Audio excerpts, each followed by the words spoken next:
नमस्कार दोस्तों, मेरा नाम है सोनू निगम और आप देखना शुरू कर चुके हैं सेंटर फॉर सोशल स्टडीज़ की वीडियो। समकालीन दक्षिण एशिया।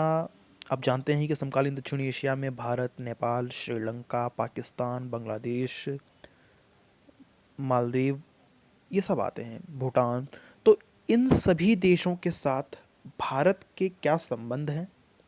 क्या संबंध तो नहीं, मैं यूँ कह सकता हूँ कि इन सभी देशों के साथ भारत के कौन-कौन से विवाद हैं और किस-किस बिंदुओं पर उसके सहयोग हैं। है ना? एक तरह से संबंध ही हैं, लेकिन यहाँ पर हम विवाद और सहयोग की बात कर रहे हैं बस।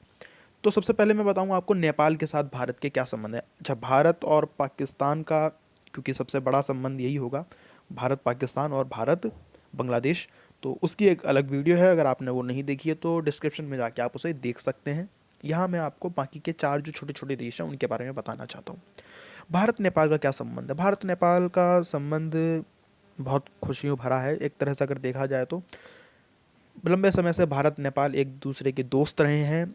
पहले हम विवाद की अगर बात करें तो नेपाल जो है पिछले कुछ सालों में, 4-5 सालों में चीन के साथ कुछ ज़्यादा ही करीब गया है।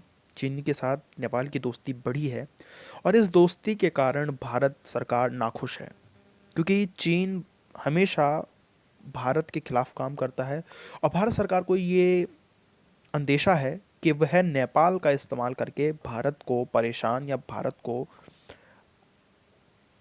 सताने के लिए नेपाल का इस्तेमाल कर सकता है।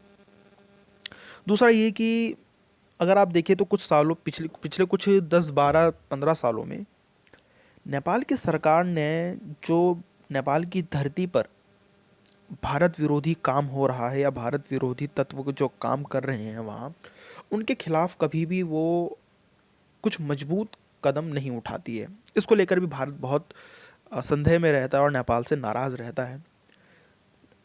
तीसरी चीज़ ये कि नेपाल में जो माओवादी आंदोलन चल रहा है, हालांकि वो नेपाल के लिए है, लेकिन उस माओवादी आंदोलन की आग, उस माओवादी आंदोलन की कुछ सीमाएं या उस माओवादी आंदोलन का प्रभाव भारत पर भी पड़ता है और भारत इसको अपने लिए खतरा मानता है।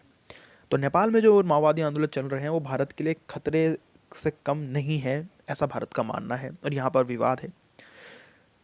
चौथी चीज़ नेपाल से भी आती है। नेपाल भी जहाँ पे नाराज़ है या नेपाल के लोग जहाँ मानते हैं, नेपाल के लोगों को लगता है कि भारत एक बड़ा देश होने के नाते नेपाल के ऊपर अपना अधिकार जमाना चाहता है, डायरेक्ट या इनडायरेक्ट तरीके से। भारत जो है उनके अंदरूनी मामले में हमेशा दखल देता रहता है, उनके संसाधनों का दोहन करता है।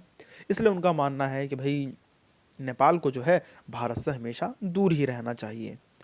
तो ये कुछ विवाद के मुद्दे हैं। सहयोग के मुद्दे क्या हैं भारत और नेपाल के बीच में? सहयोग के मुद्दे तो बहुत ज़्यादा हैं। आप जानते हैं कि हमारे देश का नागरिक नेपाल और नेपाल के देश का नागरिक भारत बिना वीज़ा के, बिना पासपोर्ट के जो है आ सकता है। कोई ज़रूरी नहीं है उनके इस चीज़ के लिए, ये संधि के तहत हुआ है। इसके अलावा आप ये जानते हैं कि भारत सरकार की या भारत में जो सरकारी नौकरी है, अगर आप ए ग्रेड की नौकरियों को छोड़ दें, अगर आप अखिल भारतीय नौकरियों IAS, PCS, IAS, PCS, IPS, इन सारी नौकरियों को छोड़ दें, तो भारत सरकार या भारत में जो सरकारी नौकरियां हैं उसमें किसी भी नौकरी के लिए नेपाल के नागरिक भी आवेदन कर सकते हैं। ये एक सहयोग की बात हो सकती है या संबंध जहाँ अच्छे हैं।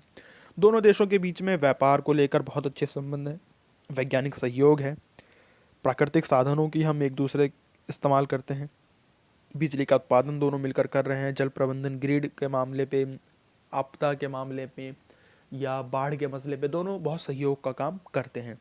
तो ये कुछ हो सकता है भारत नेपाल के संबंध के बारे में। भारत श्रीलंका के संबंध देखिए बहुत छोटा सा है। भारत श्रीलंका के बीच में क्या संबंध बताया जाए या क्या उसके बीच में विवाद और सहयोग की बात बताई जाए, तो विवाद आपको पता ही है। अगर आपने श्रीलंका का जो जातीय संघर्ष है वो टॉपिक अगर आपने मेरे चैनल पे पढ़ा है तो आपको ज़रूर पता होगा, और अगर आपने वो नहीं देखा है तो आप डिस्क्रिप्शन में जाके उसको देख सकते हैं। विवाद ये है कि तमिल में जो तमिल के जातीय संघर्ष पर, जो तमिलों के जो जातीय संघर्ष था श्रीलंका में, तमिल मतलब हमारे यहाँ के तमिल नहीं, श्रीलंका में जो तमिल बसे हुए हैं वहाँ जो उनका जो जातीय संघर्ष था, जो लिट्टे को लेकर था, उसमें उसको सॉल्व करने के लिए आपको पता है कि भारत सरकार ने 1987 में एक शांति सेना भेजी थी। वो शांति सेना सफल नहीं हो पाई, बाद में उसे वापस बुला लिया गया क्योंकि वो असफल हो गए थे। और जो सिंघली लोग थे, जो श्रीलंका के लोग सिंघली थे, उन्होंने इसके लिए काफ़ी नाराज़गी जताई।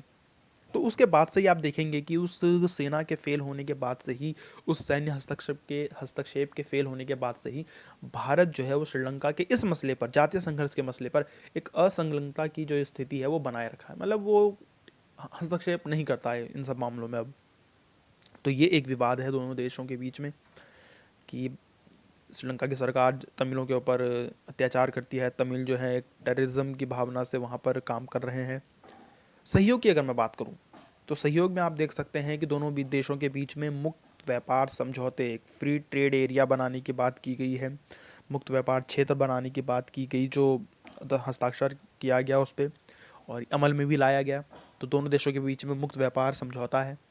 इसके बाद जो आप देखेंगे कि श्रीलंका में जो सुनामी आई 2004 वगैरह में, वहाँ भी भारत ने जो तबाही हुई श्रीलंका के अंदर उसमें बहुत मदद की, तबाही में नहीं तबाही के बाद तबाही से उभरने में, पुनः निर्माण करने में। जो वहाँ का इंफ्रास्ट्रक्चर ख़राब हो गया, जो लोगों की बस्तियाँ उजड़ गई, उन सबको दोबारा बनाने में सहायता भारत ने की, पुनः निर्माण में भारत ने बहुत सारी मदद की। तो ये सहयोग का मसला हो सकता है। भूटान बहुत अच्छा देश है, बहुत सुंदर देश है, आप चाहें तो बिल्कुल जाइए आप वहाँ। एक बात मैं आपको बताता हूँ कि भूटान में पेट्रोल जो है भारत से सस्ता है। तो जो सटा हुआ इलाका है भारत भूटान का, भारत के लोग जो है भूटान जाके पेट्रोल भरा के अपने पास वापस आ जाते हैं, इतना सस्ता पेट्रोल है। ऐसा भी होता है, इतना अच्छा संबंध है, आप ये समझ सकते हैं। तो भारत और भूटान के बीच में कोई भाई बहुत ज़्यादा बड़ा झगड़ा है नहीं जैसे यहाँ बताया जाए।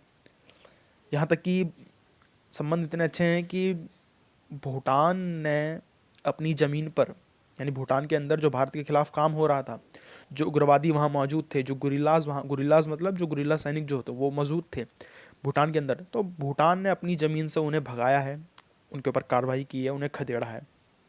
ये अच्छे संबंध की निशानी है। भारत जो है वो भूटान के अंदर पन बिजली, यानी पानी से बनने वाली जो बिजली है, उसमें उसकी परियोजना को लेकर बहुत बड़ा, एक बहुत महत्वाकांक्षी परियोजना है भूटान में बिजली बनाने की, उसमें भारत ने पूरा सहयोग दिया हुआ है और भारत का ही एक तरह से वो प्रोजेक्ट माना जाता है। फिर उस चौथा पॉइंट अगर यहाँ बताया जाए तो भूटान के अंदर आप देखिए जितने भी विकास कार्य हो रहे हैं, क्योंकि भूटान आपको पता है कि वो कोई बहुत बड़ी इकॉनमी है नहीं, हिमालय के गोद में बसा हुआ एक छोटा सा क्षेत्र है अगर कहा जाए तो, आध्यात्म से भरा हुआ, हरियाली से भरा हुआ। वहाँ जो भी विकास कार्य हो रहा है उसके लिए जो उसको अनुदान या जो सहायता मिलती है, उस अनुदान का, उस सहायता सहायता का सबसे बड़ा स्रोत या उस सहायता को देने में जो सबसे आगे देश है वो भारत है। तो ये भी आप एक पॉइंट लिख सकते हैं। अंत में मैं आपको मालदीव के बारे में बताना चाहता हूँ, भारत और मालदीव के बारे में, उसका संबंध। अभी पिछली वीडियो जो मैंने डाली थी उसमें मैंने मालदीव के क्राइसिस के बारे में चर्चा की है। अगर आपने वो वीडियो भी नहीं देखी है तो आप डिस्क्रिप्शन में जाके उसे भी देख सकते हैं। तो भारत मालदीव के अगर संबंध की बात है तो ये भी बहुत बढ़िया है। दोनों ही देशों के बीच में जो है संबंध वो सौहार्दपूर्ण और गर्मजोशी से भरे हुए हैं, मतलब बहुत अच्छे संबंध हैं। 1988 में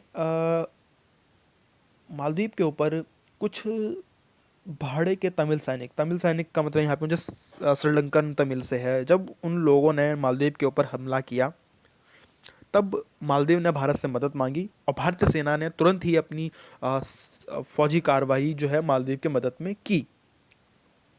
तो ये बहुत अच्छे संबंध की निशानी जानी चाहिए। तीसरा, भारत ने मालदीव के आर्थिक विकास में बहुत मदद किया है। पर्यटन, आपको पता ही है कि मालदीव में जो इनकम का सोर्स है वो केवल और केवल पर्यटन है। तो पर्यटन को बढ़ावा देने में भारत ने बहुत मदद की। और मत्स्य उद्योग जो मछली पालन वाला जो उद्योग है, क्योंकि चारों तरफ से समुद्र से घिरा हुआ है तो जाहिर सी बात है अगर कुछ उद्योग वहाँ चल सकता है तो वो यही है, मछली पकड़ना और फिर उसे पूरी दुनिया भर में बेचना। तो उसमें भी भारत ने तकनीकी मदद की है। तो ये भारत मालदीव का बात है। अच्छा, एक और सवाल जो इम्पोर्टेंट हो सकता है वो ये, क्योंकि हम दक्षिण एशिया की बात कर रहे हैं, आपने देखा तो समकालीन दक्षिण एशिया में अगर हम बात कर रहे हैं तो ऐसा भी, अब जितने भी हमने संघर्ष की बात की, हर जगह कहीं ना कहीं भारत की इन्वॉल्वमेंट है।